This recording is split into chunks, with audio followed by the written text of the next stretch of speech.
Hi guys, this is Marvin from shopsadapage.com, and today we are going to do a simple, low-budget, semi-permanent case mod for the Rakk Hawani Flow mid-tower case. So let's get into it.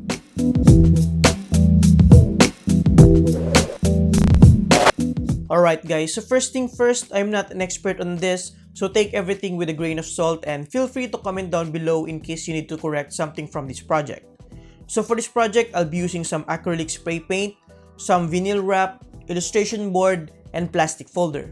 Like I said, this is going to be a semi-permanent modification, so instead of painting the metal parts of the case like the PSU shroud, we're just going to use a white plastic folder so that we can easily attach and remove it if you want to. It's not going to be the prettiest implementation, but it'll do just fine for our purpose, which is to add a touch of white with this black case. The middle part of the folder is perfect for the bend of the PSU shroud, as you can see here. I just had to cut it in size, cut some holes in it for the cables to pass through, and simply slide it in. Now for the top part of the case, again instead of painting it, which will take a lot of time and effort, like removing the old paint, sanding and all that hassle, I decided to just wrap it with white vinyl. With this, you can easily peel this off if you want to later down the road. Applying the vinyl wrap is pretty straightforward, just apply it gently while preventing any bubbles along the way. You can use a card to smoothen the surface and a hairdryer or heat gun to allow the vinyl wrap to properly stick with the surface. Once done, you just have to carefully cut the vinyl wrap with a X-Acto knife. The quality of the cut will depend on your skill and patience, so take your time. Now for the front panel, since it is made of plastic, we can easily paint it with spray paint. But first, we need to sand it a little bit with 120 grit sandpaper just until the shine on the plastic is gone. This will allow the paint to properly adhere to the surface. After sanding, I did 3 coatings of white acrylic spray paint and 2 coatings of flat clear to remove the glossy white sheen. Make sure to allow the paint to dry in between coatings. Once it's dry, you can reattach it back to the front of the case. As you can see, it's now looking better. I also have a few PCIe covers that I had from my previous builds. I think this is from Silverstone. I got lazy and just painted this with white spray paint as is. Now for the side panel, to be honest, I didn't plan on doing this. It was just a spur of the moment to add a little bit of flair to the case mod. With that said, I decided to use an illustration board for this. Ideally, modders use acrylic glass, but I have limited budget partnered with limited time, so I decided to go with the illustration board route.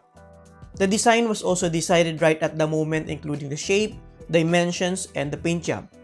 I used a combination of orange and yellow and used some masking technique to come up with the Shopsadapage iconic triangular pattern.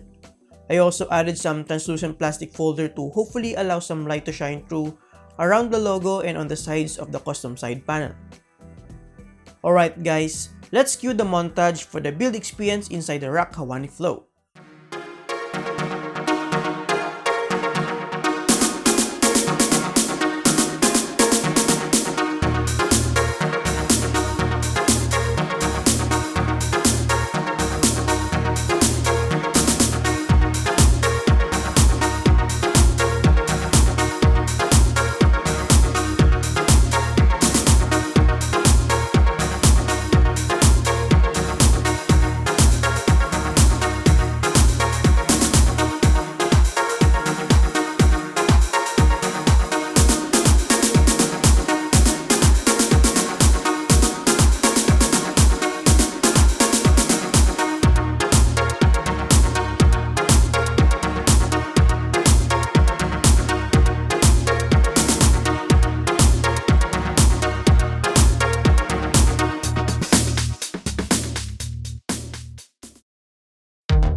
Okay guys, I hope you enjoyed the time-lapse build and sexy b-roll of our finished product.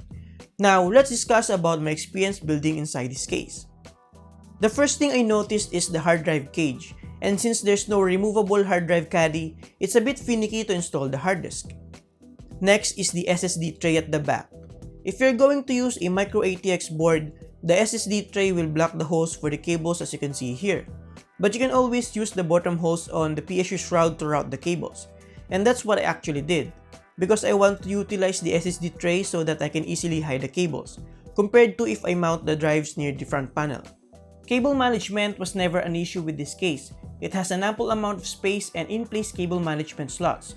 Another thing that I noticed is that there are two reset switches, one for the actual reset button and the other one for the RGB reset button. My advice is to find the correct one and tape it with masking tape so you won't get confused with the wirings. Next is with the rubber grommets. I appreciate that this case came with rubber grommets, but the cable hole itself is kinda small, so I had a hard time inserting the 24-pin extension. I had to remove the rubber grommet, insert the 24-pin cable to the hole, and then insert the 24-pin cable to the rubber grommet and stick it in the case. Now, when installing the front fans, the only way you can mount the case fan at the bottom is by using two radiator screws as you can see here, since there's no way to reach and tighten the screw from the other side. Other than that, installing the other front case fans is pretty straightforward. And lastly, with regards to mounting the top fans, I needed to mount the fans offset near the side panel because it was hitting the 8-pin power connector. Overall, building inside the Rakk Hawani flow is quite easy, especially in terms of cable management in comparison with my experience with my Rakk Anyag. Now, before we end this video, it wouldn't be a proper review without thermal comparisons between these two cases. For this test, I ran the built-in benchmark of the Assassin's Creed Origins. So with the Rakk Anyag Frost with all the case fans running at 100%, our CPU's temperature is 42 degrees at minimum and 55 degrees at max, while our GPU's temperature is 37 degrees at minimum and 70 degrees at max. Now with the Rakk Hawani flow with all the case fans running at 100% and with the front tempered glass on, our CPU's temperature is 37 degrees at minimum and 53 degrees at max, while our GPU's temperature is 36 degrees at minimum and 70 degrees at max. While we're at it, I also tested the Rakk Hawani flow without the front tempered glass. With this, our CPU temperature is 36 degrees at minimum and 49 degrees at max, while our GPU's temperature is 34 degrees at minimum and 67 degrees at max. So if you want maximum airflow, remove the front tempered glass. Just bear in mind that it will also allow more dust inside, so pick your poison. Alright guys, so to conclude, I think I did a pretty decent job with this project. Let me know in the comments down below what you think about this. Just take it easy as I am not an expert modder. I just wanted my case to be more personal and be one with our brand Ssd PH. I wanted to get the Rakk Huna 2 initially, but I think what I have here now is pretty special. Thanks again to Rakk Gears for providing this case, and comment down below if you want to see more reviews of products from Rakk Gears. Thank you for watching guys, make sure to check the full article link below, subscribe if you like this, and see you next time. Thank you, have a great day.